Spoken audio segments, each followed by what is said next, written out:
Vira para quem está do seu lado e fala assim: faça de novo. É isso que Deus quer fazer na nossa vida. Ele quer fazer de novo. Ele quer transformar o caos em bênção. Ele quer transformar o prejuízo em lucro. Ele quer transformar a tristeza em alegria. E Ele quer transformar as nossas vidas diariamente em vidas mais abençoadas, mais prósperas, mais felizes. Isso não tem a ver apenas com questão financeira, mas isso tem a ver com estilo de vida. Deus quer fazer de novo nas nossas vidas. Se fosse olhar para a minha vida alguns anos atrás, ou olhar a minha genealogia, né, igual tem a Bíblia, provavelmente eu não estaria aqui, sendo honrado de estar compartilhando com vocês um pouco da história da minha vida, da minha família, da minha esposa, compartilhando através deste livro que nós escrevemos, porque de mim mesmo não teria nada para poder oferecer, mas Deus é especialista em transformar a nossa realidade, e é por isso que eu estou aqui, para compartilhar um pouco com vocês daquilo que Deus tem feito nas nossas vidas. Eu hoje sou empresário do agronegócio, somos um dos maiores produtores de suíno do Brasil. Nós produzimos todos os meses aproximadamente 32 mil suínos por mês. Então todo dia vai aí em torno de 1.400, 1.500 suínos para o abate. Se fosse gado de corte, era a mesma coisa que eu mandar em torno de uns 600 boi por dia para o abate.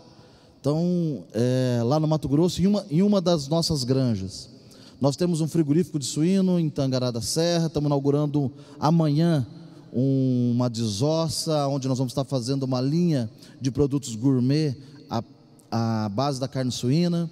Nós temos um projeto de um frigorífico que nós compramos e que estamos retomando também lá no Mato Grosso, que vai ter capacidade para bater 14 mil suínos por dia, vai ser o maior da América Latina. Nós temos uma construtora, meu filho tem uma empresa que fabrica impressoras 3D, estamos com um projeto novo, né, como o pastor Carlito disse, da criação de algas, de espirulina. Vamos lançar agora no mês de novembro uma linha completa de produtos nessa base. Nós temos bastante sonhos e projetos, e Deus ainda continua falando conosco de coisas novas, e eu tenho certeza que esta noite vai ser uma noite de Deus falar com você sobre coisas novas no seu casamento, coisas novas no seu trabalho, coisas novas no seu relacionamento da sua família, coisas novas no ministério que Deus confiou a você, coisas novas na sua empresa. Ele quer fazer de novo nesta noite, amém? Glória a Deus. Vou começar a contar a minha vida rapidamente, de quando eu comecei, quando eu nasci. Porque eu fui para o Paraná. Eu sou o filho caçula, minha mãe e meu pai eram do estado de São Paulo, aqui, do interior do estado de São Paulo, né, ali divisa com o Paraná, da região de Ourinhos. Meu pai trabalhava em oficina mecânica e a minha mãe trabalhava em casa. Meu pai recebeu uma proposta de ir ao Paraná para trabalhar de soldador na construção de uma usina hidrelétrica no município de Campo Mourão, pela Companhia Paranaense de Energia Elétrica, e por isso eles se mudaram para lá. Já tinha 3 irmãos, minha irmã mais velha e mais 2 irmãos do meio. Eu fui o primeiro paranaense da família, nasci lá em 1970.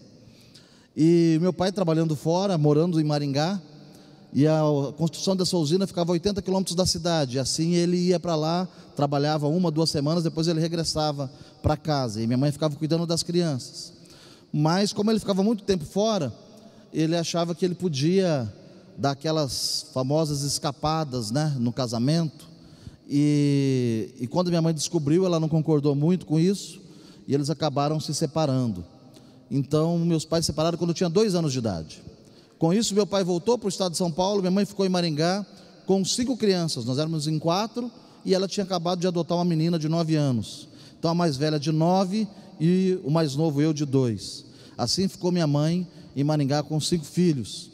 Começou a trabalhar em hospital limpando, depois conseguiu o emprego de ajudante, de auxiliar de enfermagem, de atendente, e começou a trabalhar como enfermeira no hospital. fazendo plantão 12 por 36. Trabalhava hoje à noite no hospital, amanhã cedo, que era o dia da folga dela, arrumou um emprego em outro hospital. Então ela não dormia, todas as noites ela trabalhava, porque ela tinha que sustentar 5 crianças. Meu pai foi para São Paulo e vinha eventualmente nos visitar. No começo 1 vez por mês, depois a cada 3 meses, depois no final do ano, no Natal, para trazer um presentinho para cada filho. Foi ficando distante e a minha mãe teve que se virar meio que sozinha. Teve época que a minha mãe começou a trabalhar também numa clínica no período da manhã. Então ela trabalhava a noite toda no hospital, 12 horas, entrava às 7 da noite, saía às 7 da manhã, e a hora que ela saía, ao invés de ela ir para casa, ela ia numa clínica trabalhar até na hora do almoço. Então ela trabalhava em 3 empregos. E a hora que ela saía das 13 horas da clínica, ela ia para casa para ver os filhos, para dormir, para descansar, porque às 7 horas ela tinha que voltar para outro trabalho. Então foi assim que eu comecei a minha vida, né? Com meu pai ausente, minha mãe também ausente, porque estava trabalhando, e nós meio que cuidando, né? Minha irmã, meus irmãos cuidando um dos outros, ali a gente se virando sozinho em casa. Minha mãe, na época que ela estava casada, ela era muito participativa na igreja, né? Na igreja católica romana, e ela ficava ali direto trabalhando, participando de todos os eventos que a igreja tinha, né? E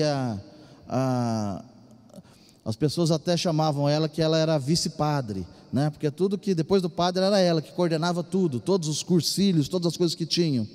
Mas com a separação, ela não pôde mais estar à frente, e ela teve que se ausentar da igreja. Mas ela queria que os filhos estivessem ali tendo contato com a palavra.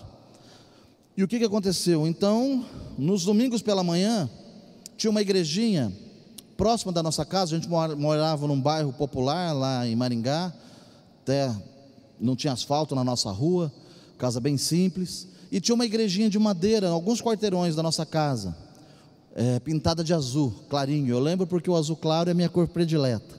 Parece que eu vejo aquela imagem daquela igreja. E no domingo pela manhã, minha mãe nos mandavam para a escola bíblica dominical, naquela igreja missionária. E ela me dava 2 moedas para ir para a igreja. E ela falava assim: Reinaldinho, você vai para a igreja, você leva essas 2 moedinhas.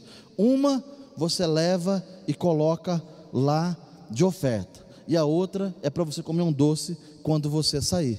E lá ia eu com 4 anos de idade, 5 anos de idade, para a igreja nos domingos pela manhã.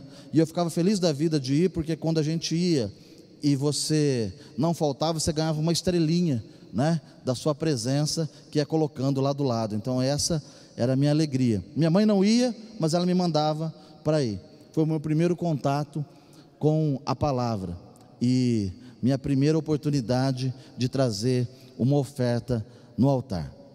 Com 6 anos de idade, eu já estou evoluindo, está vendo? Já estão com 6 anos, falta pouco para eu chegar até o final. Não desanima não, que nós vamos chegar lá até os 47, falta só 41 anos.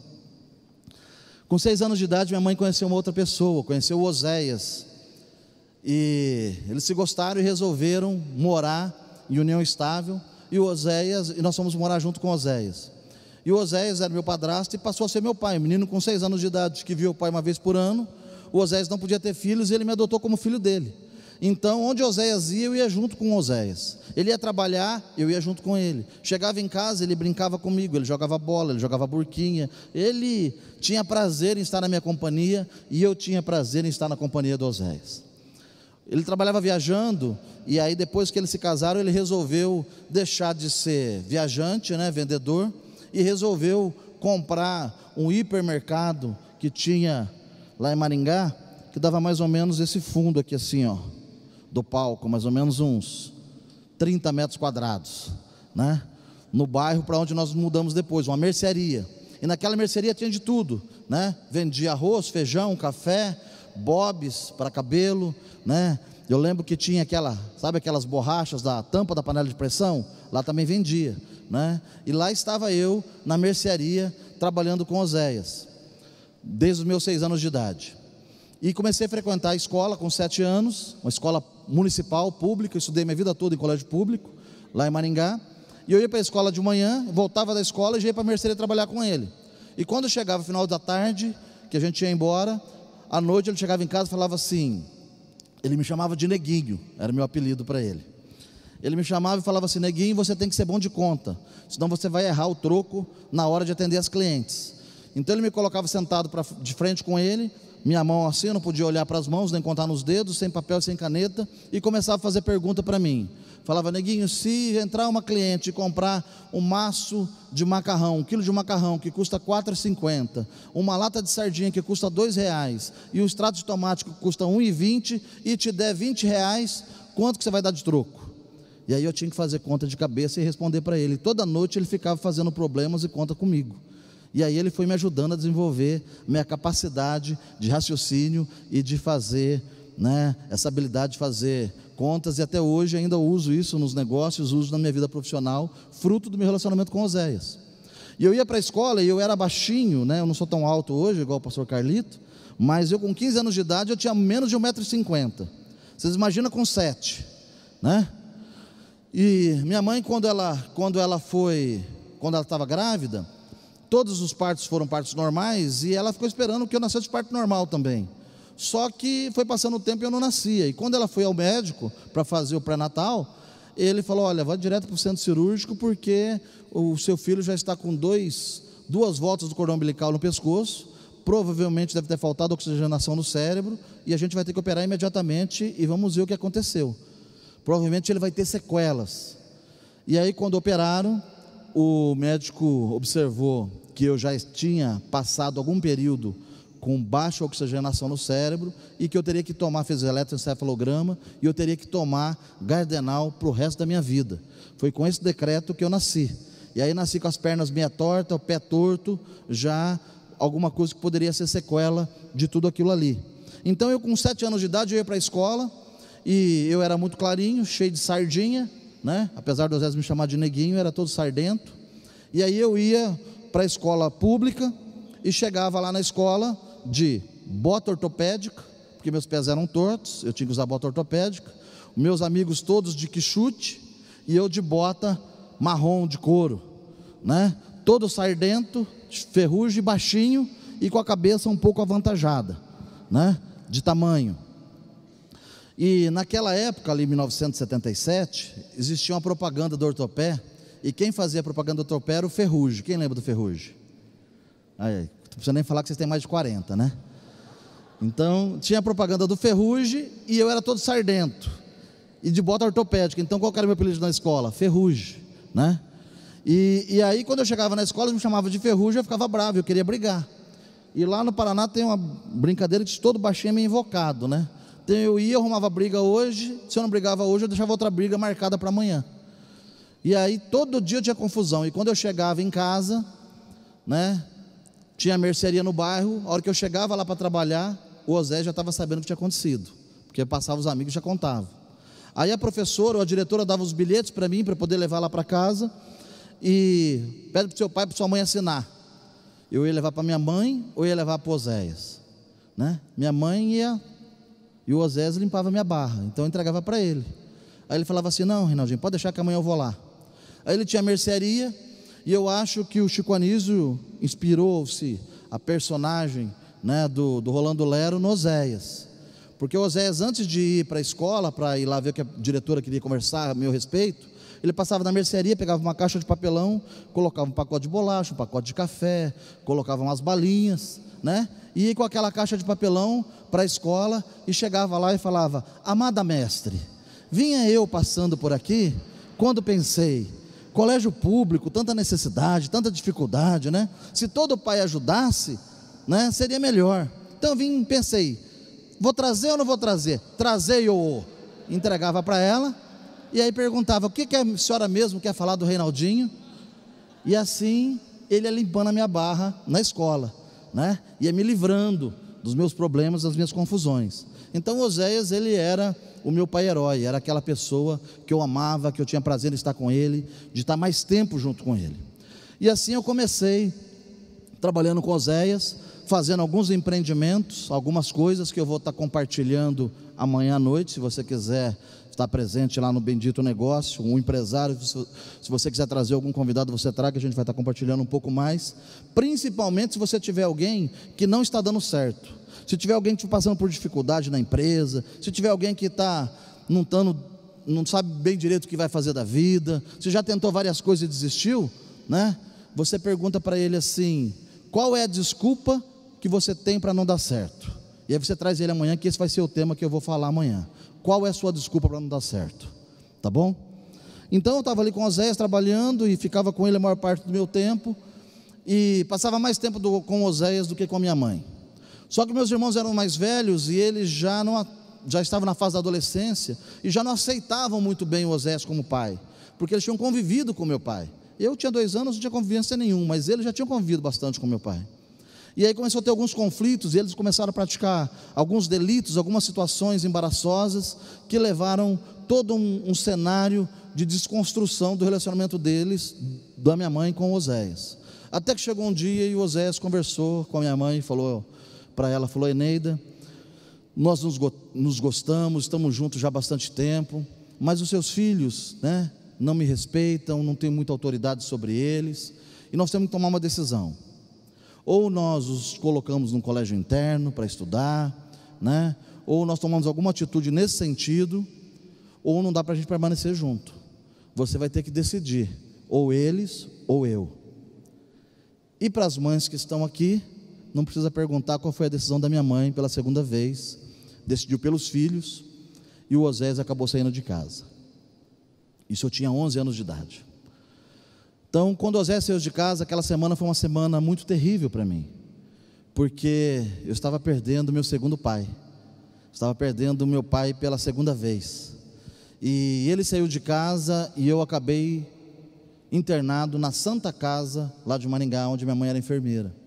Fiquei uma semana internado, com febre, início de convulsões, 39, 40, 41 graus de febre, e o médico não descobriu o que era, todos os exames não davam nenhuma infecção, até que depois de uma semana de internamento, o pediatra, que era amigo da minha mãe, perguntou para ela, Eneida, o que aconteceu? E ela contou a separação.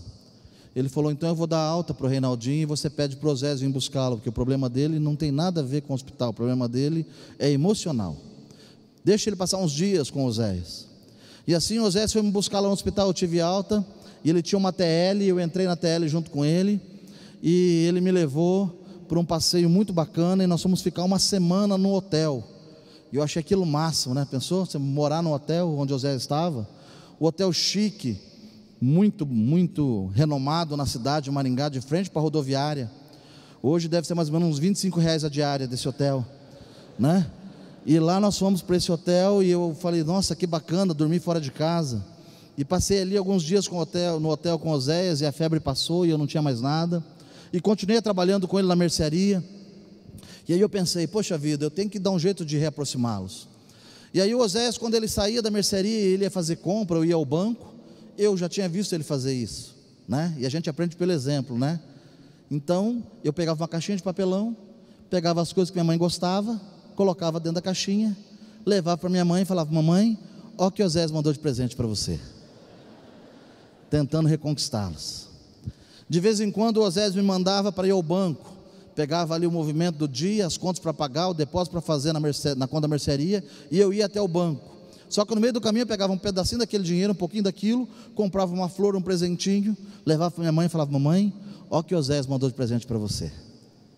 Certa vez ele me deu um volume um pouco maior de dinheiro, eu passei numa loja de material esportivo, que tinha bem próximo do banco, comprei um uniforme completo de goleiro, chuteira, joelheira, luva, camisa de goleiro, e a hora que minha mãe chegou em casa, eu falei, mamãe, olha o que o Oséias me deu de presente, né? Realmente ele tinha dado, ele só não sabia, né, que o presente era dele. Eu falei, pô, se ele dá presente para mim, minha mãe vai ficar feliz. Até que um dia o Oséias me chamou e falou assim, neguinho, eu quero conversar com você seriamente. Quando eu saio da mercearia, eu vejo um buraco na prateleira, mas não vejo o dinheiro dentro do caixa. Quando eu te dou um dinheiro para depositar ao banco, nunca a minha soma bate com a do banco, sempre a do banco é menor do que a minha. E ele descobriu a minha estratégia, e aquilo me entristeceu muito. Não só porque eu estava agindo errado, mas porque minha mãe ia descobrir o plano que eu tinha feito e ia ser frustrado, e assim não ia reaproximá-los. E continuei trabalhando com Oséias mais um ano ali na mercearia, até meus 12 anos de idade. Até que um dia à tarde, Oséias, quando eu cheguei para trabalhar junto com ele, ele falou para mim, falou: Neguinho, antes de você ir embora, eu quero conversar com você. Eu falei: tá bom. E ele falou: não saia sem a gente conversar. Eu falei: tá jóia. E eu vi que ele estava meio nervoso, cabeça baixa, sério. E eu, final da tarde, antes de eu sair, eu falei: tá bom, Oséias, o que você quer falar?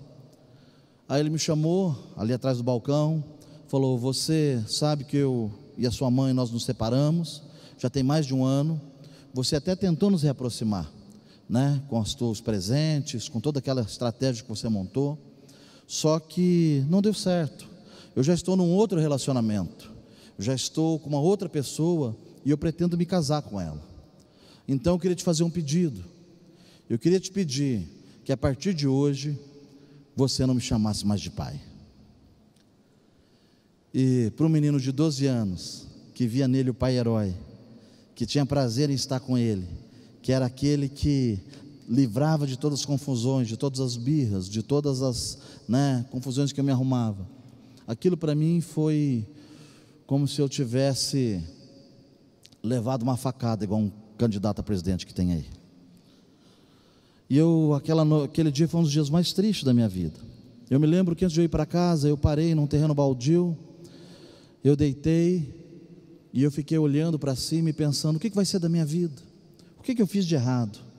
Por que eu perdi 2 pais? Eu morava num bairro humilde, onde vários dos meus amigos praticavam delitos, era comum, porque era um bairro muito pobre, e viviam crianças na rua, fazendo tudo o que a gente pensa que poderia ser feito. E eu pensei: o que eu vou fazer da minha vida? O que vai ser daqui para frente? E eu voltei para casa, não compartilhei nada disso com a minha mãe, com meus irmãos, com ninguém, guardei aquilo para mim. Eles só perceberam que eu estava muito triste. E aquela tristeza foi me corroendo por dentro naqueles dias, naquela semana. E chegou no final de semana, a minha irmã estava fazendo o curso de auxiliar de enfermagem em Curitiba, ela tinha recém voltado para casa. E ela tinha me convidado para vir a uma reunião semelhante a essa que nós estamos aqui. E eu nunca tinha ido mais. Desde aqueles dias meus de 5 anos de idade, que eu na escola dominical, não tinha ido mais à igreja. E ela me convidou para ir junto com ela, e eu fui mais por companhia do que por vontade, porque o meu desejo era ficar em casa, quieto, pensando do que ia acontecer. Naquela noite eu estava sentado lá no fundo da igreja, e aquele pregador que estava ali à frente, ele estava falando de um Deus, que era um Deus bom, um Deus amoroso, um Deus fiel, mas nada daquilo me chamava muita atenção. Até que em determinado momento daquela pregação, ele começou a dizer que esse Deus me amava tanto, que Ele tinha dado o seu único filho para morrer no meu lugar, para que eu tivesse uma vida em abundância, uma vida cheia do propósito, daquilo que Ele tinha colocado dentro do meu coração. Mas o que me chamou mais atenção foi quando aquele pregador falou que esse Deus deu o seu filho para morrer no meu lugar, porque Ele queria se tornar o meu pai, para que eu pudesse me tornar o filho dele, não mais uma criatura, mas um filho de Deus. Naquele instante parecia que todas aquelas pessoas que estavam ali tinham sumido, estava só eu e aquele pregador, e ele continuou falando a respeito desse Deus, que queria ser o meu pai, e aquilo foi entrando no meu coração, e foi brotando fé, e foi trazendo uma esperança, e foi chamando a minha atenção, até que em determinado momento daquela pregação, ele falou, se houvesse alguém ali, que quisesse assumir um compromisso, de aceitar o seu filho, como único Senhor e Salvador, para que ele pudesse entrar na minha vida, e para que eu pudesse me tornar filho dele. E ele começou a falar isso, ele disse: se houver alguém aqui, repita uma oração comigo. E eu comecei a perguntar, e a única pergunta que eu poderia fazer para aquele Deus, que estava me sendo apresentado ali quando eu tinha 12 anos de idade, era: Deus, se realmente o Senhor existe, e o Senhor é esse bom Pai, e o Senhor vai cuidar do meu futuro, e o Senhor vai estar comigo em todos os momentos da minha vida, se eu aceitar teu Filho hoje como Senhor e Salvador da minha vida, Jesus Cristo, algum dia o Senhor vai pedir para eu não te chamar mais de pai? E naquela hora, Espírito Santo falou ao meu coração, e ele disse que nunca tinha sido o desejo do coração dele que o meu pai saísse de casa, nem que Osés me abandonasse, mas que naquele momento em diante, ele queria ter um relacionamento íntimo de pai com o filho, diretamente comigo. E eu aceitei a Jesus naquela noite, com 12 anos de idade, e eles chamaram à frente, eu vim à frente, fiz a oração, e ganhei uma Bíblia de presente, e fui para casa, feliz da vida. Aquela tristeza, aquele sentimento de vazio, aquela decepção tinha passado. Aquilo brotava de mim uma alegria, uma vontade de viver, uma vontade de prosperar, uma vontade de crescer em todas as áreas da minha vida. Transformou a minha vida, aquela minha decisão daquela noite. E eu voltei para casa feliz. Minha mãe perguntou o que tinha acontecido, e eu falei. Na outra semana eu voltei de novo à igreja, no domingo, e aquela alegria toda. E no final do culto, aquele mesmo pregador, aquele mesmo pastor à frente, falou: olha, eu queria chamar aqui à frente para trazerem uma oferta, para a gente comprar mais Bíblias, porque todo final do culto, aquele que sentava Jesus ganhava uma Bíblia, e o estoque está acabando, então eu queria pedir uma oferta. E eu ouvi aquilo e vi que ninguém foi à frente. Voltei para casa naquela semana, no outro domingo vim à igreja de novo, e o pastor no final do culto chamou à frente novamente: se alguém quiser trazer uma oferta para deixar para a gente comprar a Bíblia, vem aqui à frente. E não foi mais ninguém lá na frente. E eu voltei para casa no domingo à noite e falei: mamãe, eu quero pegar o dinheiro que eu tenho guardado na Caixa Econômica, lá na caderneta de poupança, e eu quero dar de oferta lá na igreja para comprar Bíblias. Fazia 3 semanas que eu estava indo na igreja, 12 anos de idade. E ela falou: você tem certeza? Eu falei: tenho. Ela: mas quanto que você quer pegar? Eu falei: tudo. Ela falou: mas tudo que você tem? Eu falei: é. Fazia 3 anos que eu lavava o carro do vizinho, que eu capinava, que eu vendia ferro velho, que eu vendia sorvete, que eu vendia algodão doce, juntando dinheiro para comprar minha primeira bicicleta. E eu já tinha um dinheiro para comprar minha primeira bicicleta. E era exatamente fruto daquele trabalho de 3 anos que eu queria pegar para poder dar na igreja de oferta, com 12 anos de idade. E ela, apesar de não ir na igreja, ela era sensível à voz do Espírito Santo. Ela falou: tá bom, se é esse o desejo do teu coração, vai amanhã, segunda-feira, na hora do almoço, lá na clínica onde ela trabalhava, e na hora do almoço eu vou com você até o banco sacar o dinheiro. E eu fui na segunda-feira, não vi a hora, chegamos lá no banco, ela pegou todo o dinheiro, e ali já próximo à Caixa Econômica tinha um centro bíblico, uma livraria evangélica, aonde tinha as Bíblias, e eu fui lá, com todo o meu recurso, e falei: olha, eu quero comprar isso aqui tudo de Bíblia. E aí ela disse: mas qual? Eu falei: qual que é a mais bonita que você tem? Uma Bíblia bonita, capa de couro, com zíper, muito chique. E o meu dinheiro, meus 3 anos de economia e de trabalho, deram para comprar 14 Bíblias. E elas colocaram naquela caixa, e eu pensei: vou levar para casa, e no domingo vou levar à igreja. Mas entre o centro da cidade e a minha casa, a igreja ficava no meio do caminho. E eu falei: eu não vou aguentar esperar domingo, eu vou lá levar agora. E saí andando e fui até a igreja, e cheguei lá na igreja, a casa pastoral era do lado da igreja. Bati palma, o pastor saiu. Falei: pastor, eu vim aqui para trazer um presente, queria conversar com o senhor. Ele falou: tá bom, entra aqui. E eu entrei ali no gabinete dele, que era na sala da casa, e falei: eu vim trazer esse presente. E a hora que eu entreguei a caixa para ele, ele abriu a caixa e ele começou a chorar. E eu olhei e falei: poxa, eu acho que ele está chorando porque são poucas Bíblias. E aí quando ele acabou de chorar, ele falou: Reinaldo, quero dizer para você que eu pedi 3 semanas oferta, não veio ninguém. E hoje pela manhã eu estava de joelho aqui conversando com Deus, e eu falei: eu não vou mais pedir oferta para comprar a Bíblia, porque eu já pedi 3 semanas, não veio uma pessoa para ofertar. Eu não vou fazer mais isso, vou esperar o Senhor falar com alguém. E o Espírito Santo falou no meu coração: eu já falei com um grande homem para trazer as Bíblias. E lá estava o grande homem de 1,20 m, levando a Bíblia para a igreja.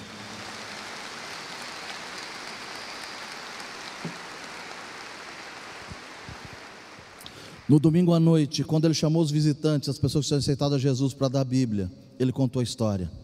E ele chamou o grande homem lá na frente para apresentar para a igreja. E eu tenho certeza que a partir daquele domingo, nunca mais faltou dinheiro na igreja para poder comprar a Bíblia. Porque Deus tem chamado e propósito nas nossas vidas. E Ele diz na sua palavra para nós sermos fiel no pouco, que sobre o muito Ele nos colocaria. Para nós sermos perseverantes, para a gente perseverar até o fim. E é isso que eu tenho sido feito. É isso que eu tenho feito na minha vida, todos os dias, perseverar, com fé, sabendo que eu tenho um Deus, que eu tenho um Pai, que me ama, que me protege e que no final vai me dar a vitória. E se eu não cheguei à vitória, é porque não chegou o final ainda, porque Ele prometeu que Ele não me abandonaria nenhum dos dias da minha vida. Ele não me prometeu que eu não teria dificuldade, Ele não me prometeu que eu não passaria por períodos difíceis, mas Ele me prometeu que Ele estaria comigo todos os dias e que eu seria vitorioso em todas as coisas que eu fizesse. Então, se em alguma área da minha vida eu não fui vitorioso ainda, ou se você ainda não é vitorioso, Ele está aqui nesta noite dizendo para você: eu estou contigo e eu vou te abençoar e eu vou te dar a vitória que você precisa, porque Ele me trouxe aqui porque Ele quer fazer de novo. Essa noite é a noite de Ele fazer de novo nas nossas vidas. Deus muito mais reage às nossas atitudes do que Ele age na sua soberania. As nossas atitudes, as nossas ações que movem o coração de Deus, os nossos passos de fé, a nossa perseverança, nós acreditarmos naquilo que Ele deixou para nós como princípio da sua palavra. Quando nós acreditamos nisso, Deus deve falar assim: uau, meu filho, ele acredita no que eu falo, ele espera, ele confia. Eu fico imaginando no início do meu casamento, eu viajava muito, porque eu trabalhava vendendo, então eu ficava mais final de semana em casa, e eu fico pensando que se algum dia eu marcasse com os meus filhos um encontro, um dia à tarde da semana, e falasse para os meus 3 filhos, nós temos 3 filhos, um filho, um menino e 2 meninas, não, menino, né, 23, 21 e 15, se eu falasse para eles: ó, espera que o papai vai vir hoje à tarde para a gente jogar bola, para a gente brincar, para a gente ir a uma sorveteria. E eu fico imaginando se eu, ao voltar mais cedo do trabalho, eu chegasse em casa e não encontrasse nenhum dos 3 lá. Qual seria a minha decepção? Se eu tivesse prometido para eles que eu viria, mas eles não acreditassem no Pai. E quando eu chegasse e eles falassem para mim: por que você, filho, não esperou o papai? Ah, papai, porque eu não acredito em você. Como que eu me sentiria? Como você se sentiria se o teu filho não acreditasse em você? Como será que Deus se sente quando nós não cremos nas promessas que Ele fez para nós?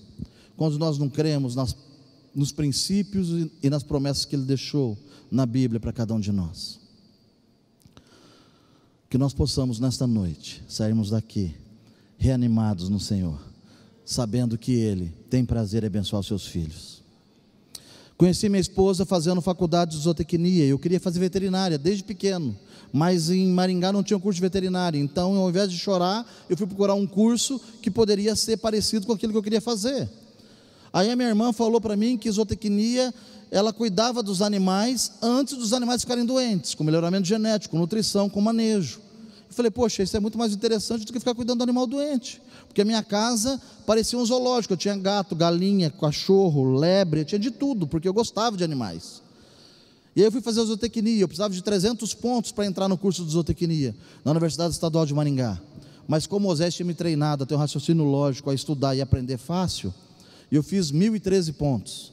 Passei em primeiro lugar em zootecnia, passaria em medicina, em odonto, em direito, em engenharia, em qualquer curso da faculdade. O curso de zootecnia demoraria 5 anos para terminar, só que a maioria dos alunos terminava com 5 anos e meio, 6 anos, porque eles não explicavam que para você cuidar de animais, você tinha que fazer física, química, matemática, bioquímica, química orgânica, química analítica, uma série de disciplinas muito difíceis, e que emperrava todo mundo ali no começo.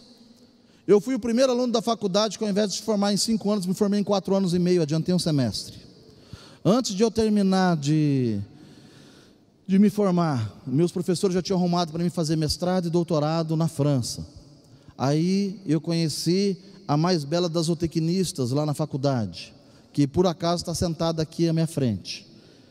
E aí eu resolvi que eu não ia estudar, fazer mestrado e doutorado fora, mas que eu ia trabalhar e que eu ia casar. E aí eu e a minha esposa resolvemos ficar noivos. E na semana, isso já estamos em 94, está vendo como já foi bastante? Falta pouco tempo agora para a gente terminar. E na semana, ali nos meses que antecediam a minha formatura, a gente noivo, né? Na dia dos namorados, eu falei: amor, você me espera que nós vamos ter um jantar romântico hoje, eu vou passar e te pegar na república onde ela morava. E aí cheguei lá no dia dos namorados, apertei a campainha, ela desceu, Demos as mãos e saímos andando pela rua, né? Porque não tinha carro, estava a pé.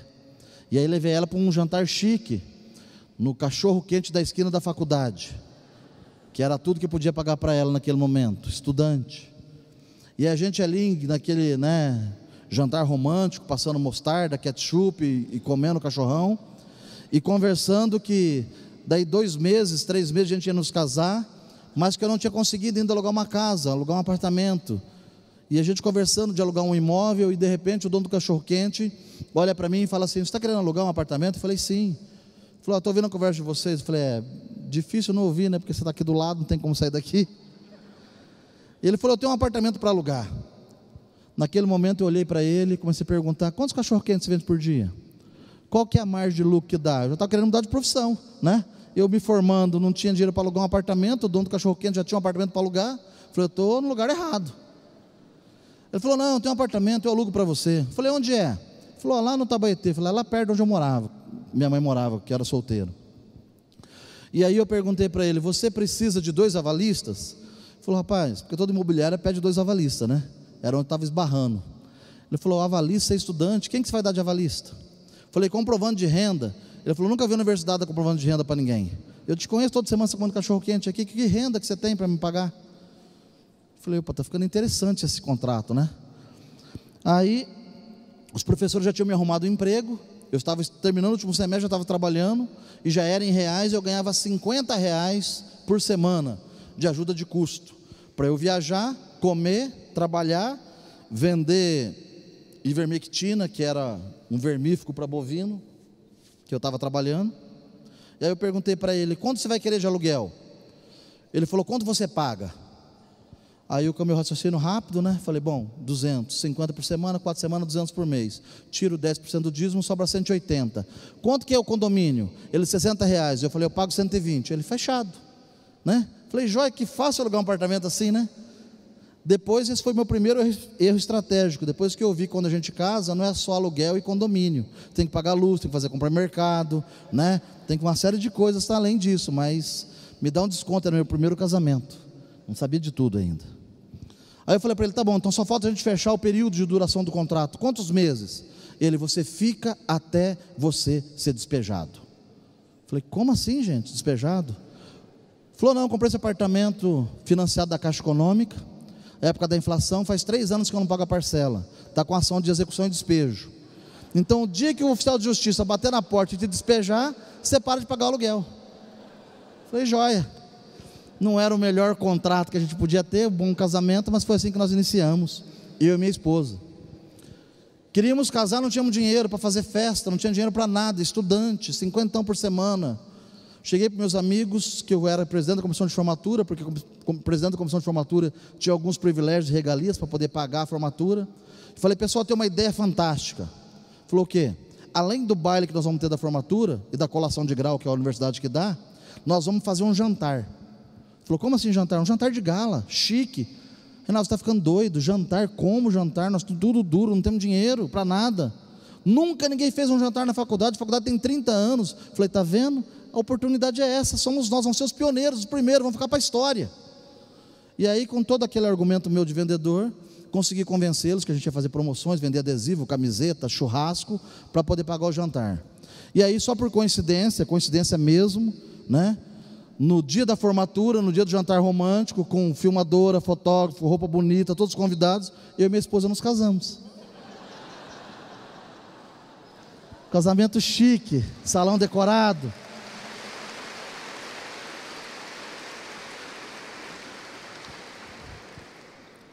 Então nós temos que aprender com as circunstâncias, aproveitar as oportunidades, não é verdade? E foi assim o nosso casamento. Eu e minha esposa, desde quando nós casamos, no início, em agosto de 94, desde o nosso primeiro dia de casamento, nas nossas núpcias, nós nos ajoelhamos, oramos e pedimos para Deus abençoar o nosso casamento. Durante muitos anos, eu e ela acordávamos todos os dias 3 horas da manhã para orar e pedir a direção do Pai. Antes de eu sair, ela orava, me abençoava para eu ir trabalhar. E assim nós fomos prosperando, fomos crescendo.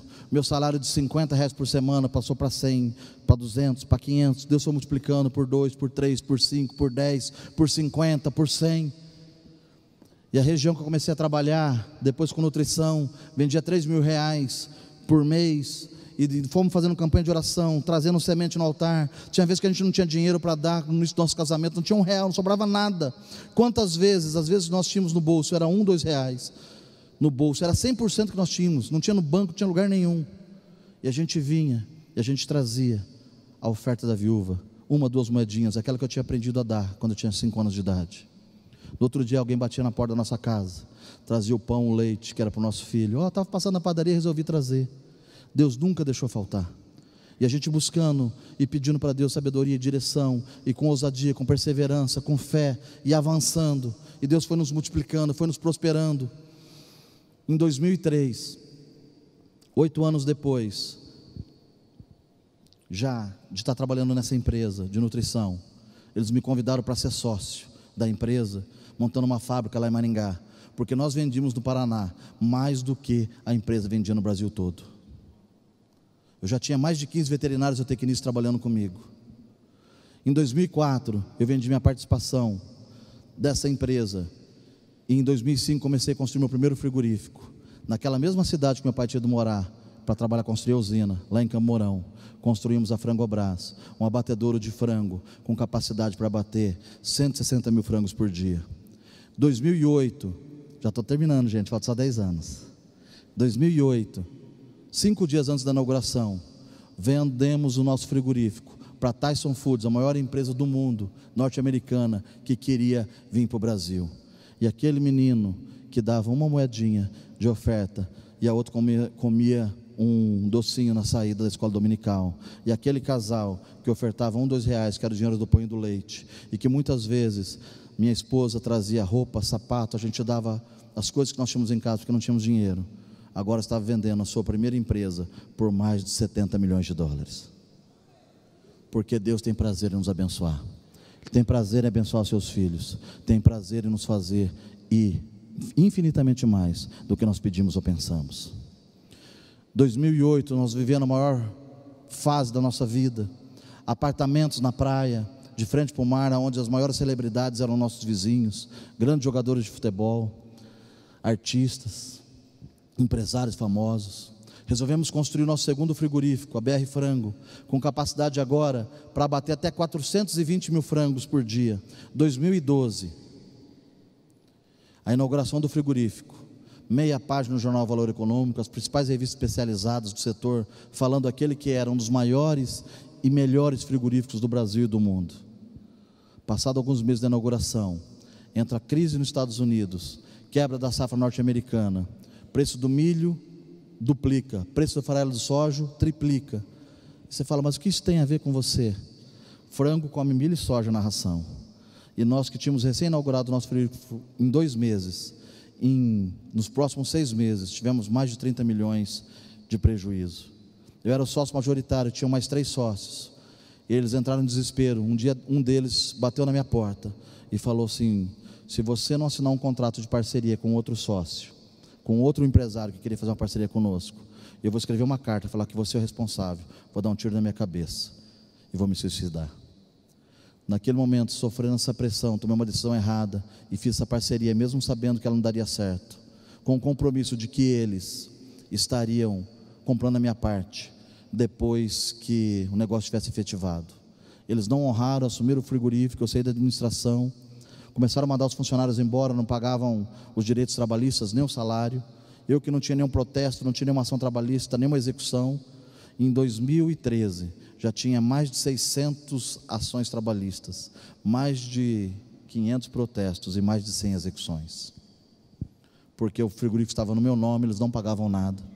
Fizeram um conluio com um grupo de políticos e autoridades lá no estado. Isso que que nós conhecemos o ano passado como a carne fraca, foi o que nós sentimos na pele, lá em 2013. Denunciei ao Ministério Público, à Polícia Federal, e eles tomaram meu frigorífico. Fiquei 1 ano e pouco afastado do frigorífico. E aquele que, até um tempo atrás, viajava para o mundo todo com a família, avião particular, agora não tinha dinheiro muitas vezes nem para ir ao mercado. Foi quando eu pedi para o meu pai: Senhor, me dá uma direção. Entrei no meu quarto numa sexta-feira, comecei a orar e a jejuar, pedi para minha esposa e para meus filhos me deixarem quietinho ali. No domingo à tarde, Deus me dá Isaías 45, eu lendo a Bíblia. Esse que eu te tomo pela mão direita, vou à frente, aplanar os caminhos, quebrar as portas de ferro, os ferrolhos. Vou te dar os tesouros ocultos escondidos. Eu falei: Senhor, é isso que eu preciso. E Ele me mostrou uma visão do mundo, do globo terrestre, como um mapa mundi.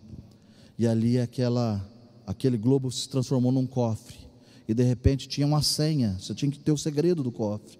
Eu falei: Senhor, me dê o segredo. Tudo que eu preciso já está aqui então. Tudo que nós precisamos, o Senhor já fez. O Senhor já deixou aqui na terra à nossa disposição. O Senhor fez primeiro o fim antes de fazer o início. Mas eu preciso do segredo. Me dá a senha. Ele falou: a senha você já sabe. São os dízimos e as ofertas que você aprendeu desde quando você era pequeno. A única coisa que nos restava daquele empresário bem sucedido, e eu estou falando isso em 2013 já, há 5 anos atrás, eram 2 carros que não estavam no nosso nome e R$6.000 no banco. Chamei os pastores da igreja e falei: venham aqui em casa. E quando eles chegaram, entregamos a chave dos 2 carros, o documento e um cheque de R$6.000. E eles não queriam pegar porque eles sabiam da nossa situação. E eu falei: não nos proíbam de prosperar naquilo que Deus quer fazer na nossa vida. E então eu não tinha mais frigorífico, não podia entrar no frigorífico, não tinha mais carro, não tinha mais dinheiro. Minha esposa colocou um som na sala da nossa casa e nós ficamos 1 semana ali adorando a Deus. Em 1 semana Deus mudou o nosso cativeiro. Nós tínhamos uma ação na justiça, onde o Tribunal da Justiça do Paraná, em conluio com aquelas pessoas, tinham tomado o nosso frigorífico. Na sexta-feira, jornal estadual, presidente do Tribunal de Justiça é afastado por suspeita de venda de sentença e enriquecimento ilícito. Há uma nova eleição no Tribunal de Justiça do Paraná, entra um novo desembargador como presidente, e aquela decisão que ia demorar uns 5 anos no Supremo e consumir milhões de reais, demoraram 5 dias de adoração e uma oferta no altar. O Senhor devolveu para nós o nosso frigorífico.